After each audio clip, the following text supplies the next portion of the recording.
जय श्री राम दोस्तों। हमारी आज की कहानी है माँ हो तो ऐसी।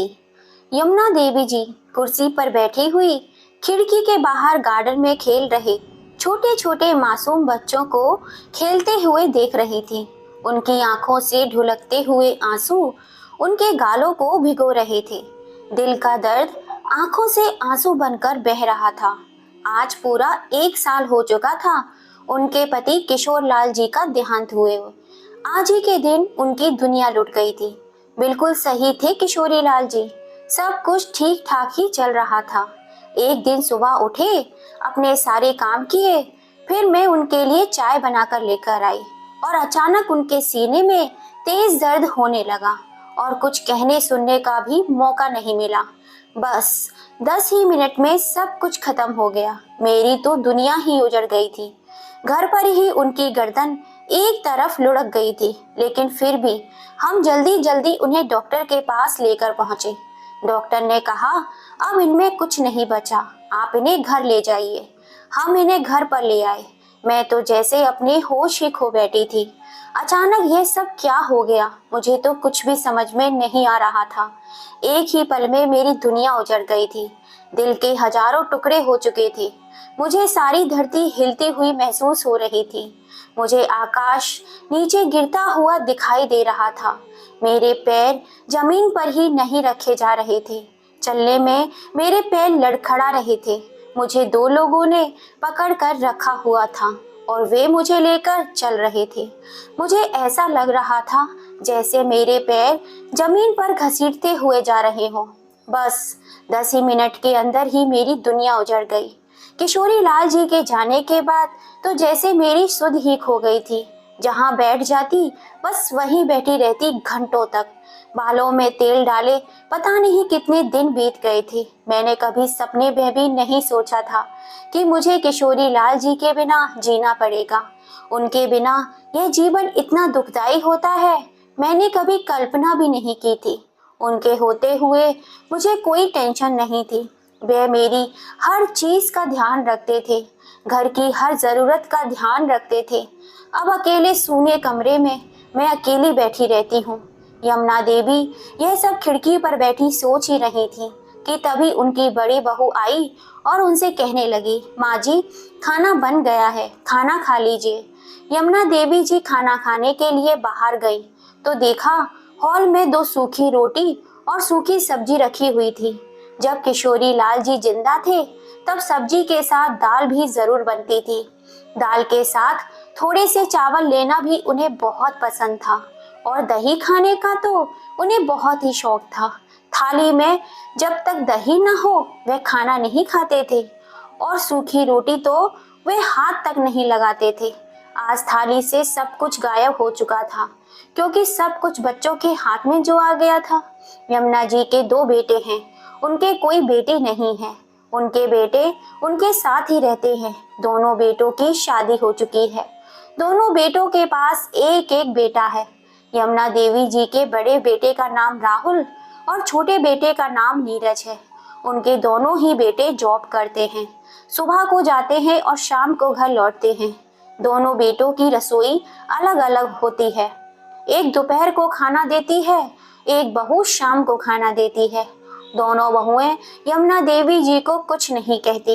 दोनों बेटे भी यमुना देवी जी को कुछ नहीं कहते।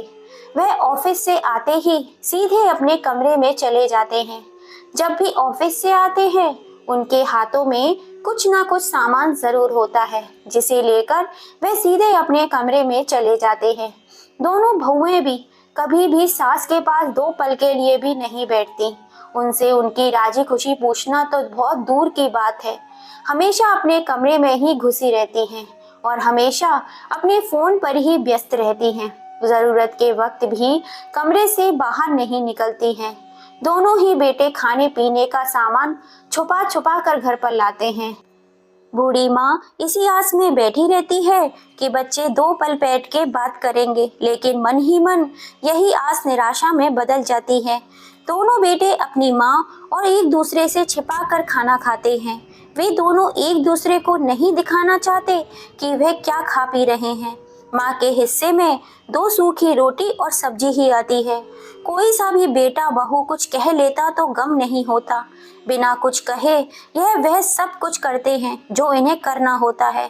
वही बात है, कुछ कह कर तो आदमी पकड़ा जाता है, बिना कहे कौन पकड़ा जाएगा।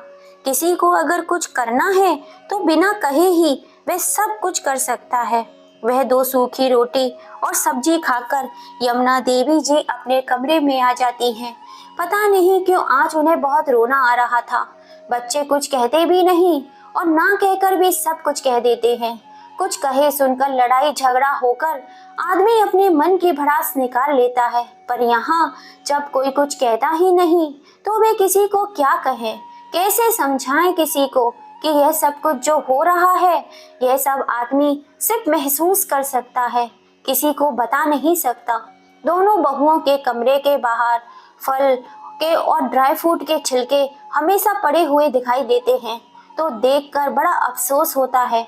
सब कुछ खाया जाता है लेकिन माँ के लिए कुछ भी नहीं। आज उन्हें किशोरी लाल जी की बहुत याद आ रही थी। वे किशोरी लाल जी की अलमारी खोलती हैं और उनकी सारी चीज़ों को देखने लगती हैं। उनके कपड़े, उनका चश्मा, उनका फोटो। उनकी नज़र तभी अलमारी में एक फाइल पर पड़ती है। वह किशोरी लाल जी की पर्सनल फाइल थी। इस फाइल को वह कभी भी किसी को हाथ नहीं लगाने देते थे।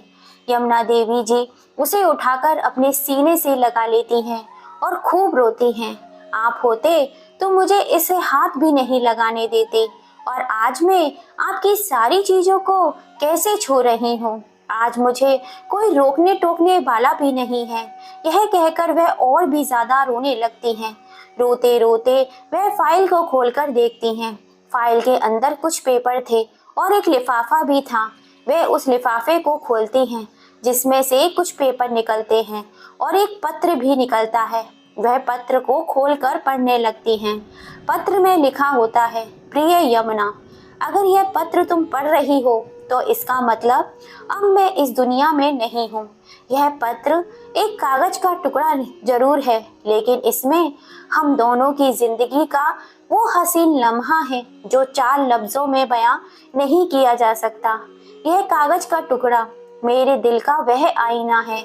जब तुम इसे पढ़ोगी तो तुम्हें हमारी जिंदगी के सुनहरे पल नजर आएंगे। यमुना, मैं तुमसे बहुत प्यार करता हूँ। जिंदगी के इस सफर में तुमने मेरा बहुत साथ दिया, मुझे प्यार दिया, मेरे घर को संभाला, मेरे बच्चों को संभाला। तुमने अपना पूरा जीवन मेरे नाम कर दिया। तुमने हर सुख दुख में मेरा साथ दिया, कभी मुझे परेशान नहीं किया, हमेशा मेरा कहना माना और एक अच्छी पत्नी और एक अच्छी बहू बनकर दिखाया, एक अच्छी माँ बनकर दिखाया। जो तुमने मेरे लिए और मेरे बच्चों के लिए किया है, अगर मैं तुम्हें अपना सब कुछ भी दे दूं, जब भी तुम्हारा ऋण नहीं उतार सकता। इसीलिए जाते जाते अपने दिल का एक छोटा सा टुकड़ा तुम्हें इस पत्र के रूप में दिए जा रहा हूँ। यमुना, आजकल का जो समय चल रहा है उसमें बच्चों से उम्मीद रखना अपने आप को धोखा देने के समान है। अगर मैं जिंदा रहा तो सब कुछ मैं देख लूंगा, लेकिन अगर मैं तुमसे पहले चला गया और हो सकता है मेरे जाने के बाद बच्चे तुम्हारा ध्यान ना रखें, लेकिन अगर उन्होंने ऐसा नहीं किया तो तुम्हारा क्या होगा। इसीलिए बच्चों को सभी बातें बताना जरूरी नहीं है। गांव में हमारी जमीन थी, इसके बारे में मैंने बच्चों को कभी नहीं बताया। यह बेचकर मैंने एक प्लॉट ले लिया था। वह प्लॉट मैंने तुम्हारे नाम पर लिया था। उसके पेपर तुम्हें इस पत्र के साथ मिल जाएंगे। मेरे जाने के बाद अगर बच्चे तुम्हारा सही से ध्यान रखें तो वह प्लॉट तुम बच्चों को दे देना, और अगर बच्चे तुम्हारा ध्यान ना रखें तो उस प्लॉट को बच्चों को मत देना। उस प्लॉट को बेचकर तुम अपना खर्चा आराम से चला सकती हो। मेरे जाने के बाद तुम्हें डरने की या घबराने की और रोने की तो बिल्कुल भी ज़रूरत नहीं है। मैं इस दुनिया में ना होकर भी हमेशा तुम्हारे साथ ही रहूँगा। जो औरत इस दुनिया में बच्चों को पैदा करके ला सकती है वे कुछ भी कर सकती है। तुम अपने को कभी कमज़ोर मत समझना। हिम्मत से काम लेना और अपने जीवन को जीने की नई राह तलाश करना। तुम सभी कुछ कर सकती हो यमुना।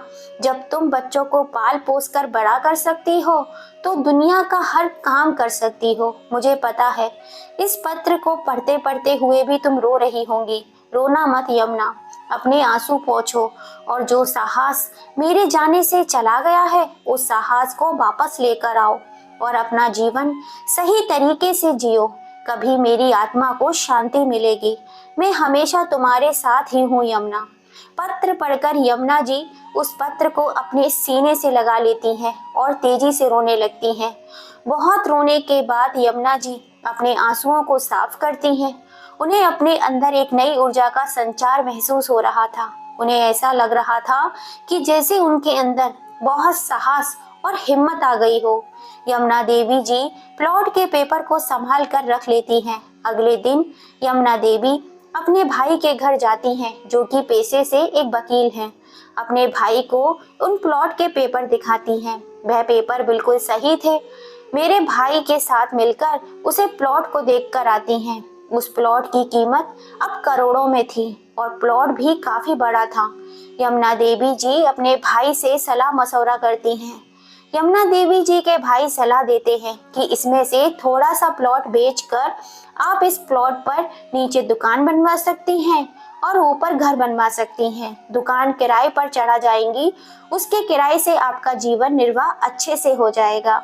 यमुना देवी जी को यह बात जच जाती है। उसके बाद यमुना देवी जी अपने घर वापस चली आती हैं। यमुना देवी जी के अंदर अब बहुत साहस आ गया था। उन्हें अब बिल्कुल भी डर नहीं लग रहा था। उनके पति ने इस दुनिया के जाने के बाद भी बहुत हिम्मत दे दी थी। यमुना देवी जी अपने दोनों बेटों को बुलाती हैं। राहुल और नीरज, मेरे दोनों बच्चे, मैं जानती हूँ कि तुम्हारी इतनी कमाई नहीं है, लेकिन फिर भी मेरे भी कुछ खर्चे होते हैं। खाने के अलावा मुझे भी खर्च के लिए पैसों की जरूरत होती है। तुम दोनों मुझे महीने में थोड़े थोड़े पैसे दे दिया करो ताकि मैं अपनी दवाई और अपनी बाकी जरूरतों का खर्चा चला सकूं। यमुना जी की बात सुनकर दोनों बच्चे तपाक से बोले, माँ, इतने पैसे कहाँ बचते हैं हमारे पास जो महीने में हम आपको दे सके। घर के राशन में बच्चों की स्कूल की फीस, बिजली बिल, गैस बिल, हमारी तो इनकम इसी में पूरी हो जाती है। अलग से हम आपको पैसे नहीं दे सकते। तब यमुना देवी जी कहती हैं, ठीक है बेटा, कोई बात नहीं। तुम लोगों के पास मेरे लिए पैसे नहीं हैं तो ना ही सही, पर मुझे खर्चे के लिए पैसे तो चाहिए ही होंगे। उसके लिए तो मुझे कुछ ना कुछ इंतजाम तो करना ही पड़ेगा। एक जगह मुझे काम मिल रहा है। ज्यादा पढ़ी लिखी तो मैं नहीं हूँ, इसलिए सरकारी स्कूल में छोटे छोटे बच्चों की क्लास में केयर टेकर का काम मिल रहा है। मैं सुबह चली जाया करूँगी और दोपहर को घर वापस आ जाया करूँगी। इस तरह मेरा टाइम भी कट जाया करेगा और पैसे भी मिल जाएंगे और इस तरह मैं अपना खर्चा आराम से उठा पाऊंगी। स्कूल के प्रिंसिपल भाई के जान पहचान के हैं, उन्हीं की वजह से मुझे ये नौकरी मिली है।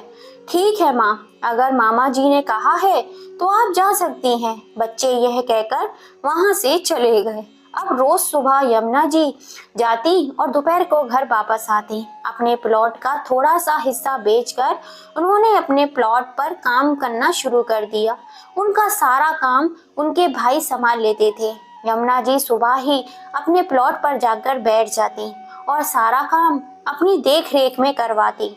कुछ ही दिनों में कंस्ट्रक्शन का काम पूरा हो जाता है। नीचे दुकान बन जाती है और ऊपर घर बन जाता है और बाकी का सारा काम भी उनके भाई जल्दी से जल्दी कंप्लीट करवा देते हैं। यमुना जी का एक बहुत ही खूबसूरत घर बनकर तैयार हो जाता है। नीचे की दुकान यमुना देवी जी किराए पर चढ़ा देती है। इस किराए से अपना खर्चा उठाना शुरू कर देती हैं। अगर यमुना जी उस प्लॉट के बारे में अपने बच्चों को बता देती तो वे दोनों उस प्लॉट को आधा आधा बांट लेते और यमुना देवी जी फिर से पाई पाई के लिए मोहताज हो जाती। बच्चों के इतने खर्चे होते हैं तो क्या बूढ़े माँ बाप के कोई खर्चे नहीं होते? जबकि देखा जाए तो बुढ़ापे में और भी ज्यादा खर्चे बढ़ जाते हैं।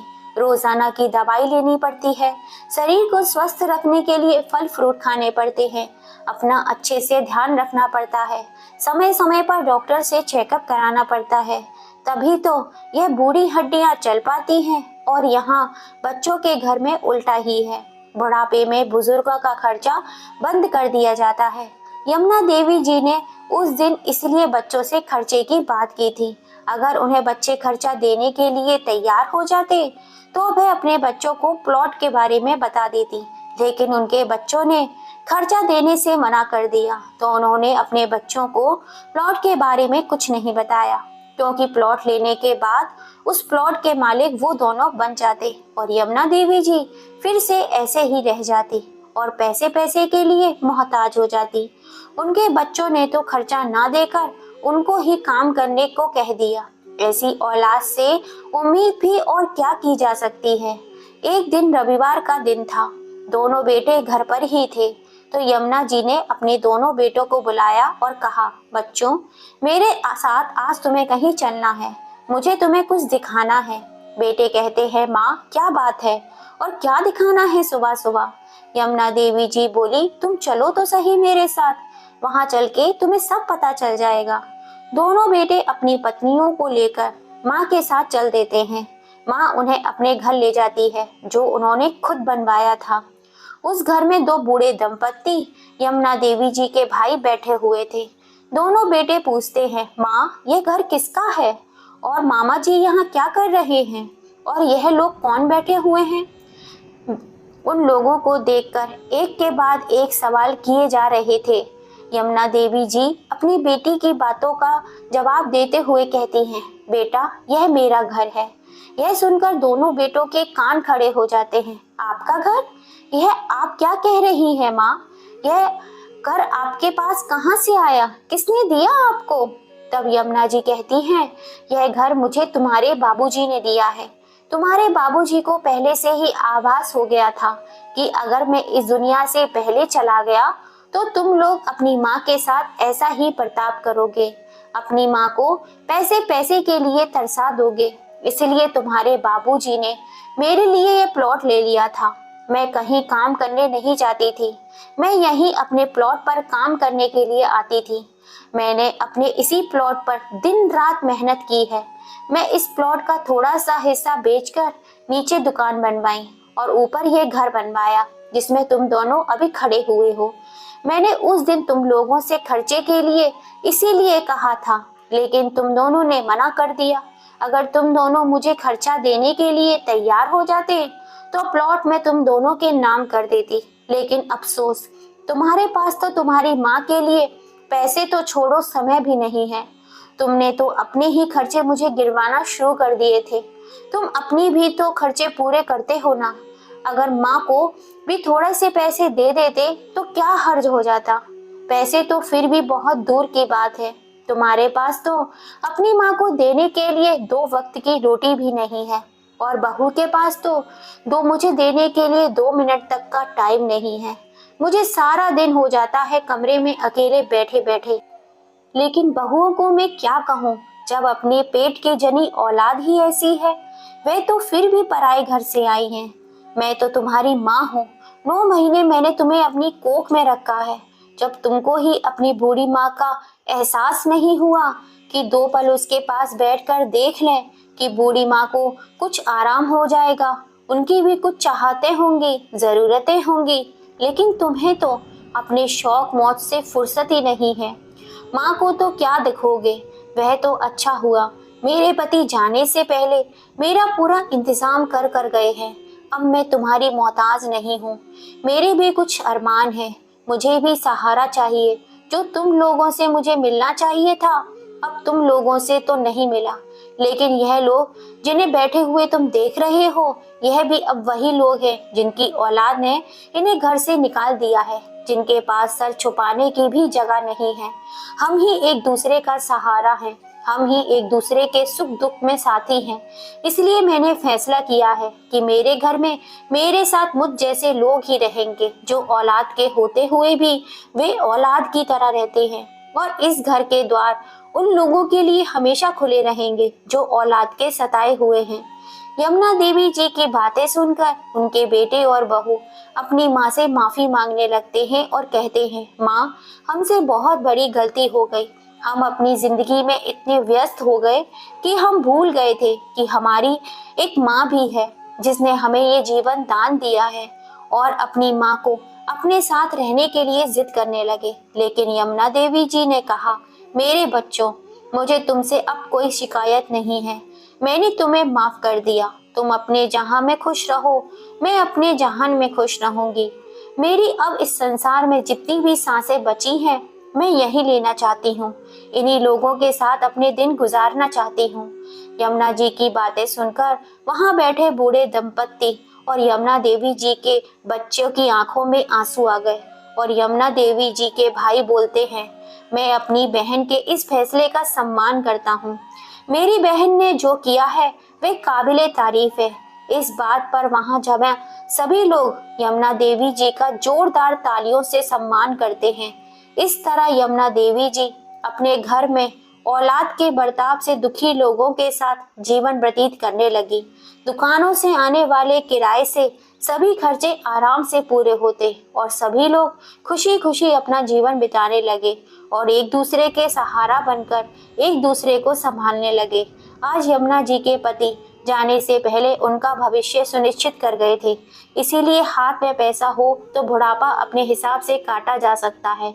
यमुना जी ने अपने भविष्य का फैसला जो लिया वो सही था या गलत, अपनी राय हमें कमेंट करके जरूर बताइएगा। दोस्तों, आपको हमारी कहानी पसंद आई हो तो लाइक, शेयर, सब्सक्राइब जरूर कीजिएगा।